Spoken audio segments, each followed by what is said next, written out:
In this guide, I'll show you how to fix PS5 error code CE-33937-5. So this is the error code where it'll state you cannot use the content. To use the content, purchase it from the PlayStation Store.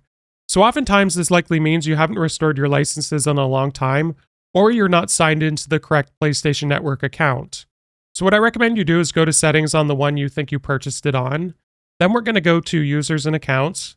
Scroll down to other on the left sidebar, and then you want to restore the licenses for the game you're trying to use. So let's say in this example, Fortnite wasn't working. That wouldn't be the case because it's free, but we'll just go to restore for this example.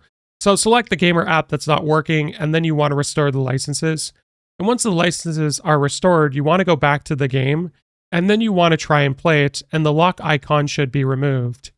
Now, if it's not removed, that means the PlayStation Network account you're signed into doesn't have the license for it.